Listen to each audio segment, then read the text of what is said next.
오늘 본문에 있는 말씀을 가지고 내 부모를 공경하라, 내 부모를 공경하라 라는 제목으로 하나님 말씀 전하겠습니다. 여러분들이 가지고 계시는 요 성경책을 보시면 맨 앞에는 뭐가 있어요? 사도신경과 주기도문이 있고요. 맨 뒤에는 뭐가 있을까요? 십계명이 있어요.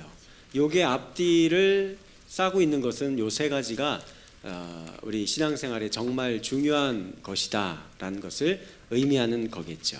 십계명은 하나님이 주신 계명을 10가지로 요약해 놓은 것입니다. 그 중에 1에서 4계명은 하나님 외에 다른 신을 두지 말라, 우상 숭배하지 말라, 하나님의 이름을 망령되이 일컬지 말라, 안식일을 거룩히 지키라 라는 하나님과 관계된 계명들입니다. 그 다음에 5번부터 10번까지의 계명은 무엇입니까? 내 부모를 공경하라, 살인하지 말라, 간음하지 말라, 도적질하지 말라, 내 이웃의 아내를 탐하지 말라라는 계명으로 누구와 관계된 거겠어요? 사람들과 관계된 계명입니다. 그래서 이 말씀을 요약하면 마태복음 22장 37절에서 39절에 이렇게 말씀합니다. 내 마음을 다하고 목숨을 다하고 뜻을 다하여 주 너의 하나님을 사랑하라 하셨으니 이것이 크고 첫째 되는 계명이요 둘째도 그와 같으니 내 이웃을 내 자신같이 사랑하라 라는 말씀이에요. 자, 그런데 이웃사랑과 관계된 6개의 계명 중에 첫 번째로 등장하는 것이 뭐였어요? 내 부모를 공경하라 입니다. 그런데 저는 이 말씀 언뜻 생각해 보면 잘 이해가 되지 않습니다. 생각해 보세요. 부모를 공경하는 것이 살인이나 간음, 도적질, 내 이웃의 아내를 탐하는 것 등에 대한 문제보다 더 중요해요? 그래서 이게 더 먼저 나와야 합니까? 한번 요즘 시대를 생각해 봐요. 현대사회에 얼마나 많은 각종 살인사건과 폭행과 갑질의 문제가 하루가 멀다 하고 벌어지고 있습니까? 또한 성적인 타락은 갈수록 심해지고 있어요. 모든 기업이 음란한 성적인 광고를 일삼고 여전히 성접대부의 문제와 간음, 강간, 성폭행, 성추행의 문제가 심각합니다. 또 각 기업이나 은행, 공공기관 뭐 이런 곳에서 수백억, 수천억씩 횡령하고 배임을 해도 이거 뭐 별로 처벌받지도 않고 비싼 변호사 이렇게 쓰면은 다 무슨 뭐 집행유예로 그냥 나와서 뻔뻔한 도적놈들이 활보하고 다니는 그런 시대 아닙니까? 이 문제들에 대한 해결이 더 시급하지. 부모 공경에 대한 문제 뭐 중요하죠. 그러나 그거 그냥 가정 안에서 부모 자녀 간에 그냥 알아서 이렇게 공경하고 부모를 존중하고 자녀를 사랑하고 그렇게 살면 되는 문제지, 이걸 뭐 굳이 십계명에까지 기록할 정도로 그것도 사람에 대한 첫 번째 계명으로 둘 정도라고 생각되지가 않기 때문에 그래요. 또한 시대적인 요인도 작용하고 있어요. 이 시대가 개인주의 시대이고 핵가족화 시대입니다. 가족관계에 대한 중요도가 갈수록 떨어져 가고 있는 시대. 여러분들이 다 그렇게 살고 있잖아요. 가족들하고 다 떨어져서 뿔뿔이 흩어져서 살고 있어요.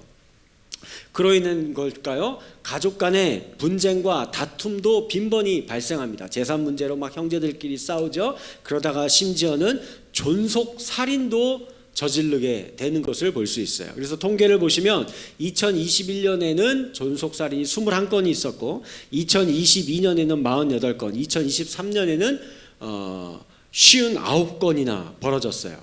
근데 이게 비율이요. 그러니까 대한민국의 전체 벌어지는 살인 사건 가운데 비율이 약 7%에 해당되는 비율입니다.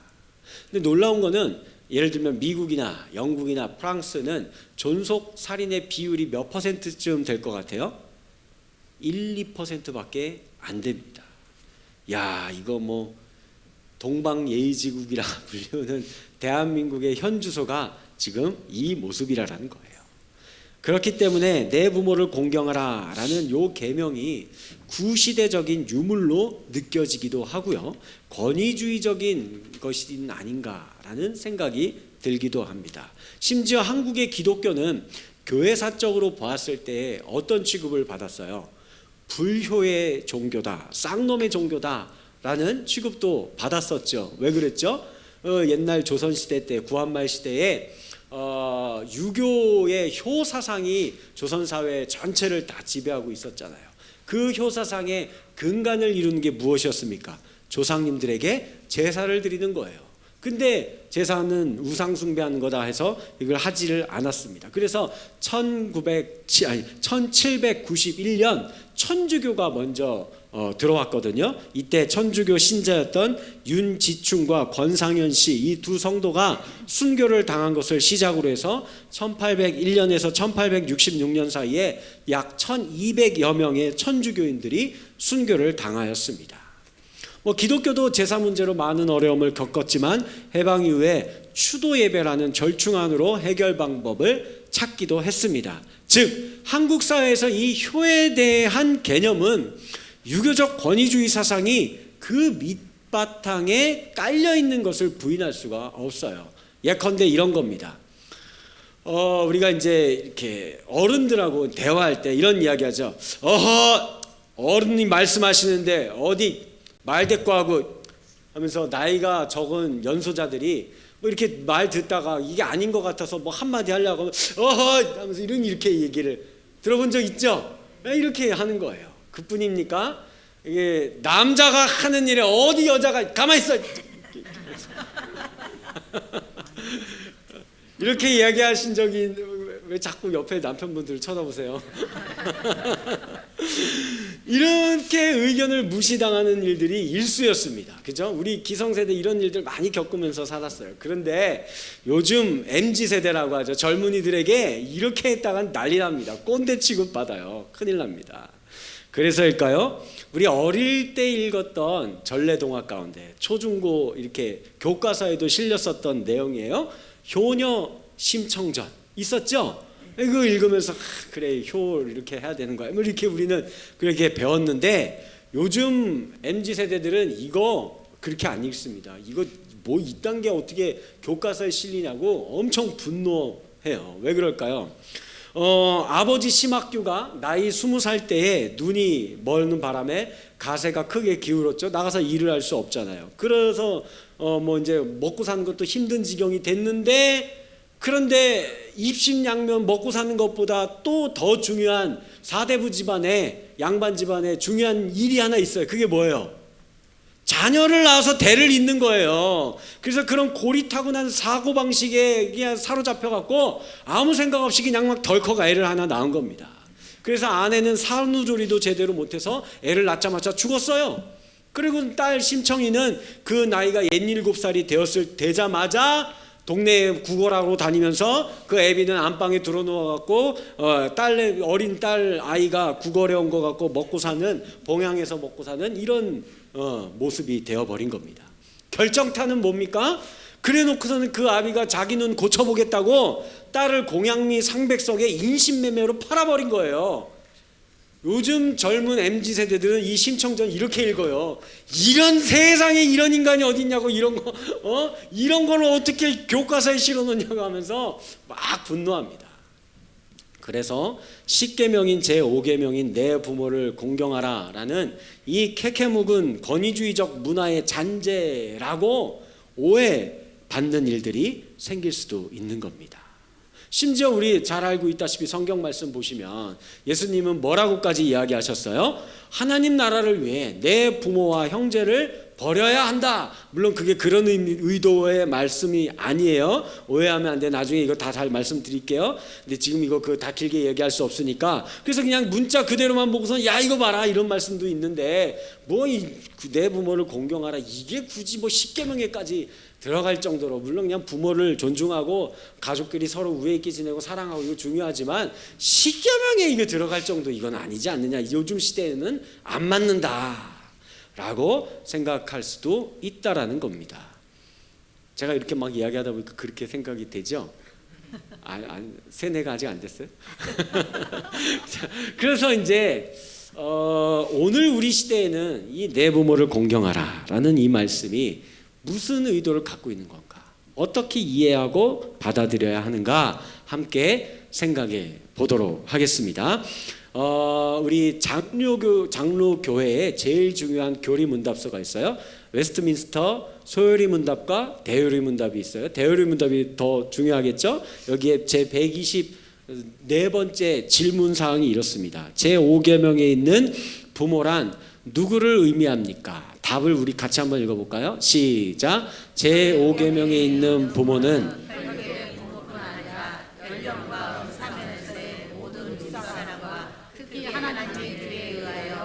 가정과 교회와 국가에서 권위의 자리.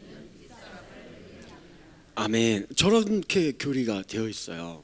그러니까 이게 단순히 내 부모를 공경하라의 부모가 나의 친아버지, 친어머니만 이야기하는 것이 아니라 가깝게는 나의 친족 어른들, 그렇죠? 뭐 할머니, 할아버지, 삼촌, 고모, 당숙, 이모 뭐 이거 다 얘기하는 거예요. 그리고 스승, 나를 가르치는 스승들, 선생님들, 그리고 국가의 권력자, 지도자들, 그리고 영적인 리더자들, 그리고 더 가깝게는 내가 몸담고 있는 사회 조직의 나의 상관, 그리고 흔히 이야기하는 기성세대, 어른들까지 다 포함해서 일컫는 거예요.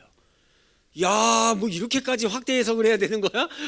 이거 뭐 아닌 것 같은데 생각이 들죠? 과연 그럴까? 이제 제가 이걸 말씀을 드리려고 하는 거예요. 여기서 우리가 읽은 말씀에 내 부모를 공경하라라는 단어가 히브리어로 카베드라는 단어로, 요 단어의 원래 뜻은 무겁다라는 뜻이에요. 요 말씀이 잘 이해되는 내용은 사무엘상 4장을 가보시면 엘리 제사장이 있었죠. 전쟁 나갔다가 여호와의 언약궤도 뺏기고 아들내미들도 죽고 이 소식을 들었을 때 뒤로 넘어져서 목이 부러져 죽었는데 그때 그 까닭을 그가 비대한 연유라, 비대 뭐예요? 여기서 카베드라는 요 단어가 몸무게가 많이 나갔기 때문이다라고 이야기를 하고 있어요. 그러니까 이런 뜻을 갖고 있는 겁니다. 자, 그런데 이것을 명령형으로 하면은 어떤 뜻이 되는 거예요? 무겁게 여겨라, 비중 있게 생각해라, 중요하게 여겨라 라고 명령하는 거죠. 그래서 이 카베드의 명령형의 동사가 구약 성경에 딱 4번밖에 안 쓰여요. 4번 쓰였는데 그 2번은 어디에 쓰였겠어요? 내 부모를 공경하라 라는 출애굽기서에 있는 말씀과 또 한 군데 어디 있어요? 신명기서에 또 내 부모를 공경하라라는 10계명을 다시 준 그 부분이 2번 나와요. 그럼 나머지 2번은 어디겠어요? 하나님을 향해서 쓰인 거예요. 하나님을 향해서 공경하라. 그래서 잠언서 3장 9절 내 재물과 내 소산물의 처음 익은 열매로 여호와를 공경하라 명령형으로 되어 있어요. 이사야서 24장 15절 그러므로 너희가 동방에서 여호와를 영화롭게 해라, 카베드 해라 명령형으로 되어 있습니다. 자, 이게 뭘 의미하는 것 같아요? 부모를 대하는 그 무게감과 중요도가 하나님을 대하는 무게감과 중요도와 어떻다라는 겁니까? 똑같다라는 거예요. 차이가 없다라는 겁니다. 무겁게 여기며 공경할 것을 명령하는 대상군이 유일하게 부모와 하나님 둘밖에 없는 거예요. 하나님을 공경하듯이 부모를 공경해야 한다라고 우리에게 가르쳐주고 있는 겁니다. 또한 우리가 잘 알고 있는 말씀 중에 잠언서 1장 7절 여호와를 경외하는 것이 뭐예요? 지식의 근본이라 라는 이 말씀, 여기 말하는 경외하다라는 단어, 야레하다라는 단어예요. 그러니 이 경외라라는 이 말이 성경 말씀에 당연히 누구에게만 쓰였겠어요? 하나님에게만 쓰였겠죠. 야, 우상도 경외하고 바알도 숭배하고 재물도 경외하고 이렇게 할 리가 없잖아요. 하나님에게만 쓰이는 단어예요. 근데 예외가 하나 있어요. 하나님 외에 또 쓰인 한 부류가 있어요. 그게 누굴 것 같아요? 부모님이에요. 레위기서 19장 3절 너희 각 사람은 부모를 경외하고 나의 안식일을 지키라 나는 너희의 하나님 여호와니라 라고 말씀하고 계십니다. 그러므로 부모를 공경하지 않는 것은요, 이게 단순히 반인륜적인 문제나 비윤리적인 문제나 효사상 없는 그런 인간, 뭐 그런 사람이다 라는 개념의 문제가 아니라는 거예요. 우리 유교적인 효사상의 개념으로 접근하셔서는 안 되는 겁니다. 부모를 공경하지 않는 것은 하나님을 공경하지 않는 것이며 하나님께 대한 심각한 도전이요 반역을 일삼는 행위다 라고 말씀하고 있어요. 심지어는 그래서 모세오경에 보면은 12가지의 저주 문구가 나오는 부분이 있거든요. 그 저주 문구 가운데서 제일 많은 비중을 차지하고 있는 게 뭘 것 같아요? 부모를 가볍게 여기는 죄예요.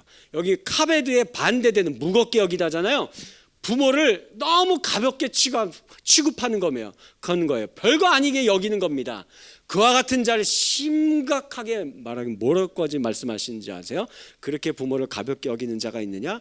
데려다가 죽여버려라 라고 이야기를 합니다. 무섭죠? 이렇게까지 이렇게 그렇게까지 말씀하십니까? 이게 과연 무슨 이야기인 걸까요? 로마서 13장 1절 말씀 우리 같이 한번 읽어볼게요. 시작. 각 사람은 위에 있는 권세자들에게 복종하라. 다 하나님께서 정하신 바라.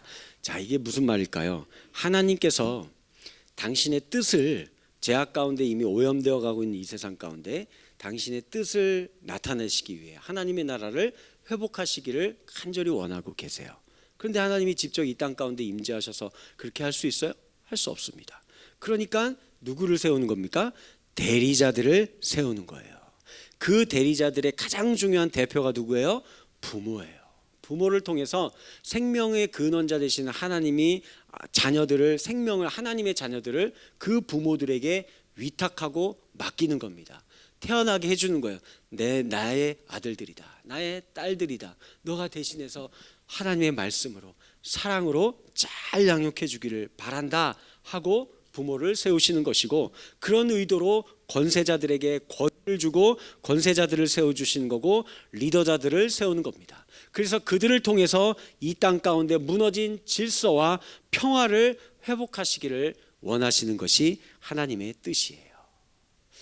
아니 목사님, 지금 권세 잡은 사람들 그 면면을 보세요. 저 정치인들, 저 기업인들, 저 법조인들, 교사와 선생이라고 부르는 자들, 나 같은 저놈의 목사들 얼마나 부패하고 타락했습니까?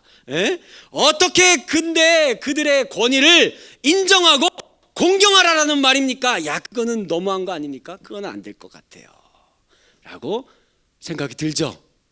근데 한번 잘 생각해 보세요. 하나님이 주신 권위 자체가 문제일까요? 아니죠. 권위는 문제가 되지 않아요. 이 세상에 모든 권위가 무너지면 어떻게 됩니까?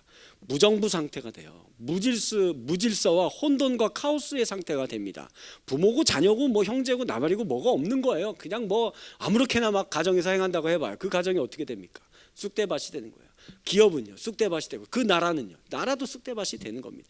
권위가 나쁜 거는 아니에요. 권위가 좋은 겁니다. 그런데 그 권위를 부여받은 자들이 권위주의를 갖고 행하기 때문에 문제라는 거예요. 세상의 모든 권위가 하나님으로부터 주어진 것임을 인정하지 않기 때문입니다. 마태복음 23장 8절에서 10절 말씀 같이 읽습니다. 시작. 그러나 너희는 랍비라 칭함을 받지 말라. 선생은 하나요 너희는 다 형제니라. 땅에 있는 자를 아버지라 하지 말라. 너희 아버지는 한 분이시니 곧 하늘에 계신 이시니라.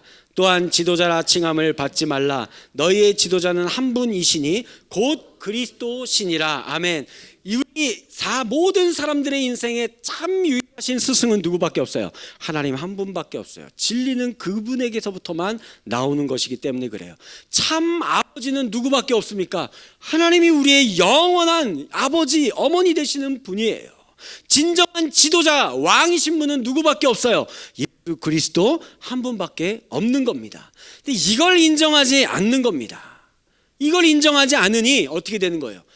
내가 어떻게 잡은 권세인데, 내가 어떻게 이 지위까지 올라왔는데, 내 힘으로, 내 노력으로 내가 땀 흘려가면서 죽도록 고생하면서 이 자리까지 내가 대통령이 됐고 국회의원이 됐고 CEO가 됐고 대학교 교사가 됐고 교수가 됐고 목사가 됐고 내가 이 자리에 왔는데 한 번 잡은 이 권위를 내려놓지 않으려고 하는 겁니다.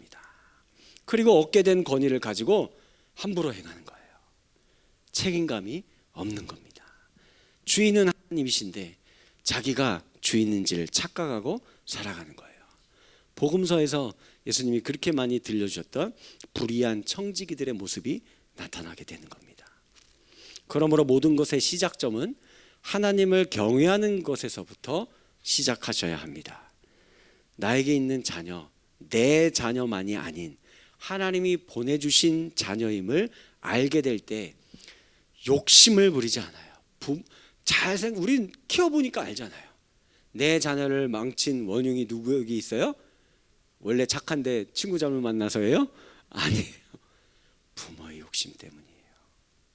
근데 이게 내가 아니라 하나님이 나에게 맡겨주신 자녀다, 더 귀한 하나님의 아들이고 딸이다 라는 마음이 있을 때 더 사랑으로 진심으로 양육할 수 있게 되는 겁니다. 권세자는 하나님을 두려워하는 마음으로 청지기의 사명을 다할 뿐이에요. 그만하라고 할 때는 그만하고, 하나님이 그만하라고 하시니까 이제 제가 내려놓고 가겠습니다 하면 되는 겁니다. 어른이 되었다고 함부로 남들을 가르치려고 들지 않는 겁니다. 저는 스승이 하나님 한 분밖에 없고 여전히 그분에게 배워야만 하는 어린아이와 같은 그런 존재가 저임을 날마다 깨닫기 때문에 그렇대요. 바울을 한번 또 생각해 보시기 바랍니다. 그가 많은 고생을 하고 고린도 교회를 세웠어요. 그러나 그는 그 교회에 자신의 권위를 주장하는 자가 되지 않았습니다. 자신은 그저 아볼로와 함께 심고 물을 주는 심부름꾼에 불과했고, 이걸 자라서 열매 맺게 하시는 분은 오직 하나님 한 분뿐이었다라고 고백을 하는 거예요. 그런데 그 교회에 어떤 일이 벌어졌습니까? 나는 바울파야, 나는 아볼로파야, 나는 게바파야 하면서 서로 파당을 지으면서 막 싸우고 막 이런 일들이 벌어졌어요. 그 모습을 보고 바울이 도대체 뭐 하는 이 짓이냐, 이런 무익한 노릇을 그만해라. 우리가 우리가 한 게 아니라니까, 하나님이 만드신 거야라고 이야기를 했습니다. 오늘 대한민국의 이 권세자들이, 이 정치인들이, 이 기업인들이, 이 내가 리더자라 자처하는 자들이 하는 그런 모습과는 전혀 다른 형태의 모습임을 알 수 있어요. 그렇다고 자신의 권위를 하찮게 여기거나 무가치하게 생각하지는 않았습니다. 왜냐하면 예수님이 세워주신 사도라는 것을 자기가 분명히 알고 있었거든요. 그래서 그 부분을 강조해요. 그리고 성도들을 향해서도 예수 안에서 복음으로 내가 너희를 낳았다라고 이야기하면서 그 교회에 아픔이 있고 고통이 있으면 그 교회를 향해 끝까지 자기가 책임을 다했던 모습이었음을 알 수 있습니다. 자, 그러나 우리도 한번 생각해 봅시다.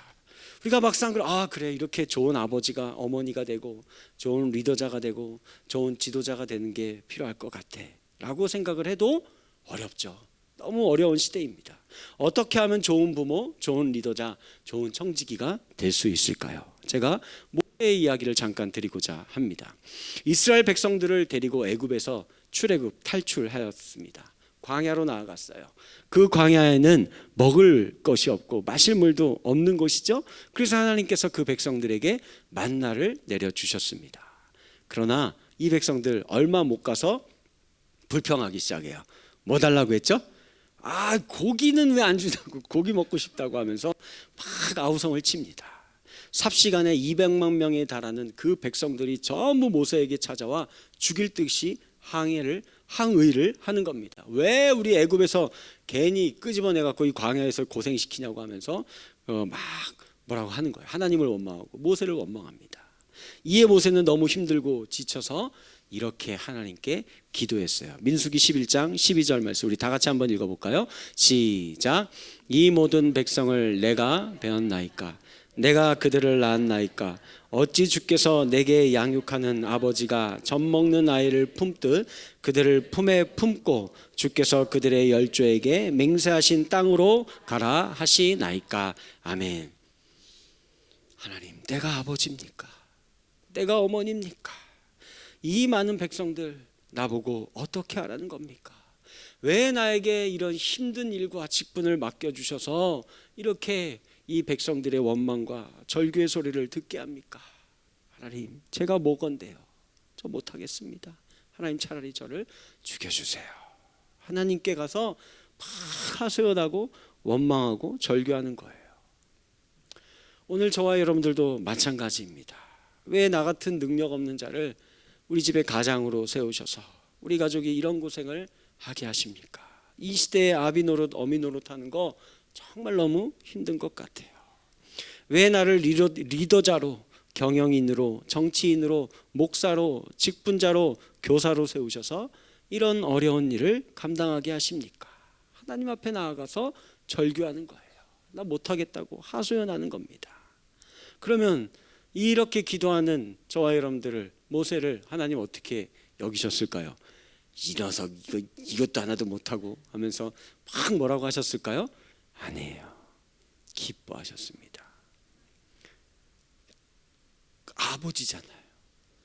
그래, 그럼 내가 더 도와줄게 하면서 그 백성들에게 뭘 내려주셨어요? 메추라기를 내려주셨습니다. 우리의 연약함을 하소연할 때 하나님은 들으시고 비로소 하나님이 응답하시고 도우시는 하나님의 모습이에요. 그러나 한편으로는 모세가 늘 이렇게 원망불평만 했을까요? 아닙니다. 자신에게 맡겨진 이 백성들을 하나님의 뜻 가운데 인도해 나아가는 이 일을 위해 때로는 결단이 필요할 때는 자신의 생명까지도 내려놓는 결단과 책임을 다했어요. 자, 모세가 시내산에서 이 십계명 받고 있을 때 밑에 있는 백성들은 뭐 했죠? 금송아지 우상을 만들고 술 마시며 춤추고 난리가 났습니다. 하나님이 그 모습을 보고 분노하셨어요. 내가 저것들 다 죽여버리겠다. 다 진멸하고 모세 너 한 사람을 데리고 내가 이제 다시 민족 하나님 나라를 만드는 작업을 다시 시작하겠다라고 했습니다. 이 말을 듣고 모세가 뭐라고 했을까요? 아유, 진작에 그렇게 하시지. 저도 저것들 진짜 상대하느라 너무 힘들어 죽고, 와 진짜 저 인간들 사람도 아니에요 저것들 하면서 막 이렇게 했을까요? 아니에요. 아닙니다. 출애굽 32장 32절 말씀 같이 읽어봅니다. 시작. 이제 그들의 죄를 사하시옵소서. 그렇지 아니하시오면 원하건대 주께서 기록하신 책에서 내 이름을 지워버려 주옵소서. 저게요 그냥 단순히 그러지 마세요. 그럴 거면 차라리 나를 들여밟고 가옵소서. 나를 죽여주십시오. 이 정도 수준의 기도가 아닙니다. 생명책에서 내 이름을 지우라. 내 영혼이 영원한 지옥 무저경에 떨어져도 이렇게 하시면 안 됩니다. 영혼까지 걸고 하나님 앞에 기도하고 간구하고 있는 모습이에요. 하나님, 나를 이 백성들의 리더자로 세워주셨는데 여기서 저들을 다 죽이긴다니요. 하나님, 그리고 잘 생각해 보시면 하나님 당신이 진정한 이 백성들의 책임자 아닙니까? 아버지 아닙니까? 그런데 저들을 다 죽이면 어떻게 하겠다는 겁니까? 안 됩니다 하면서 자신의 영혼까지 걸면서 하나님 앞에 그 책임을 생명을 내놓으며 맡겨진 직무를 감당했던 것입니다.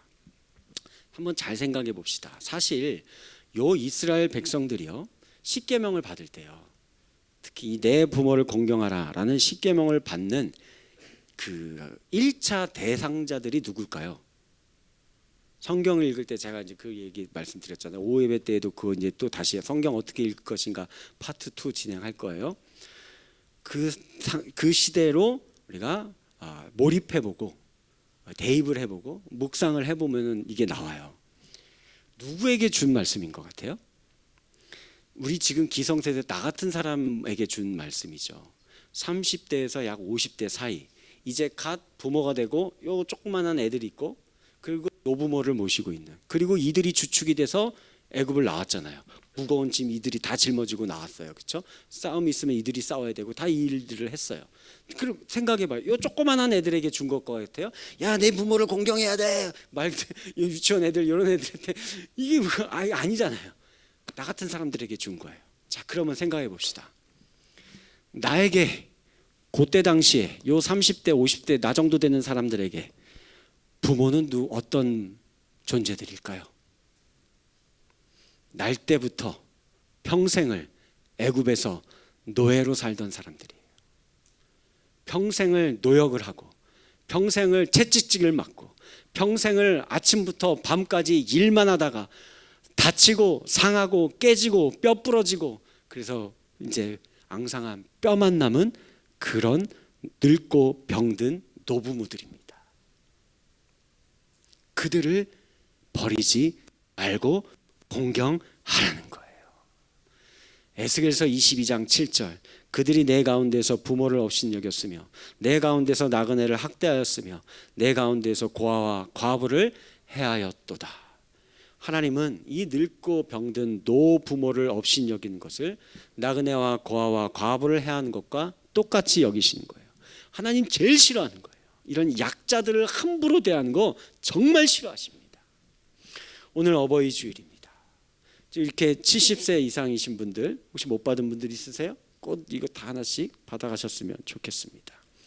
그냥 우리도 한번 생각해봐. 제가 이 묵상을 하다가 이걸 하나님의 은혜로 깨달았어요. 얼마나 회개 기도를 제가 많이 했는지 몰라요. 우리 시대의 부모님들을 한번 생각해 보십시다. 저 부모님 1950년대 60년대 가난한 보릿고개 시절에 학교도 제대로 못 다녔어요. 다 뭐 초등학교 아니면 중학교 중퇴 막 이렇습니다. 그러고 다니지도 못했고 그러다가 이제 청년기가 되니까 산업화 시대가 되었잖아요. 산업화 시대가 돼서 죽어라 하고 봉제 공장 뭐 이런 데 다니면서 공장에서 일하며 밤낮으로 일만 했어요. 그 어려운 시절 그렇게 살면서 유일한 낙이 무엇이었겠습니까? 술 한잔 하는 거죠. 우리 아버지도 술 한잔 하는 거예요. 저희 아버지도 그랬어요. 아직 믿지 않았을 때 술 먹고 오고 그러면 이제 기분 좋으면 괜찮은데 기분 안 좋은 날 술 먹고 오면 뭐합니까? 우리 어머니 때리고 우리 자녀들도 때리고 이런 모습들이 있었어요. 안타까운 모습이죠. 그래 이제 그런 것들이 가족력에 쌓이고 상처가 되고 이렇게 그게 이제 제가 자랐습니다. 그래서 요즘에 나오는 뉴스가 다 뭐예요? 현대판 고려장 부모 다 버리는 거예요. 노인들 고독사합니다. 우리 그 늙고 연로한 부모님들 70대 넘고 80세 뭐 이렇게 90세 이런 된 분들 혼자 그냥 폐지 죽고 다니다가 늙어 죽어간 거 그냥 내버려 두는 겁니다. 제가 생각을 해봤어요. 저도 제 부모님이 이해가 안 됐어요. 어떻게 저럴 수가 있는가.